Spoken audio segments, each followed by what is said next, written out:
আরো একটি চাঞ্চল্যকর খবরের দিকে নজর রাখছে। নিউ টাউনে সোহমের শুটিং এ গন্ডগোল, বচসার জেরে মারধর সোহম চক্রবর্তীর। রেস্তোরাঁর সামনে গাড়ি রাখা নিয়ে বচসা। বিস্তারিত জানবো, আমাদের সঙ্গে রয়েছে প্রতিনিধি অনুপ। কেন এরকম পরিস্থিতি তৈরি হলো, ঘটনার সূত্রপাত কি নিয়ে? নিউটাউন যে সাপুরজির কাছে একটি রেস্টুরেন্টে মূলত সোহম চক্রবর্তীর অভিনেতা তিনি যখন শুটিং করছিলেন সে সময় গাড়ি রাখা নিয়ে মূলত বচসা। রেস্টুরেন্ট কর্তৃপক্ষ থেকে আগে থেকে পারমিশন নেওয়া ছিল, সেই সময় যখন আচমকা গেটের সামনে গাড়ি রাখা হয় এবং সে সময় রেস্টুরেন্টের যারা আধিকারিক তারা বলে সেই গাড়িটাকে সরাতে হবে এবং তার নিরাপত্তারক্ষী যারা ছিল সোহম চক্রবর্তী অভিনেতা তিনি জানান তাদের বিধায়কের গাড়ি এবং শুটিং করতে এসে পারমিশন নেওয়া আছে। তৎক্ষণাৎ কিন্তু একেবারে সেখানে যারা রেস্টুরেন্টের কর্মচারী যারা ছিলেন বা আধিকারিক যারা ছিলেন তারা জানায় যে সোহম চক্রবর্তী বা বিধায়ক যেই হোক গাড়ি এভাবে রাখা যাবে না।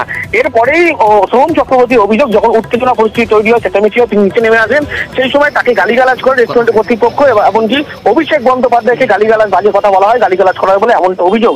এরপরে তিনি রেস্টুরেন্টের আধিকারিক ছিলেন তাদেরকে মারধর করেছেন এমনটাও বলা হচ্ছে এবং সোহম চক্রবর্তী কিন্তু নিজেও স্বীকার করেছেন যেহেতু অভিষেক বন্দ্যোপাধ্যায় এবং তাকে গালিগালাজ ও কটূক্তি করার জন্য তিনি মারধর করেছেন।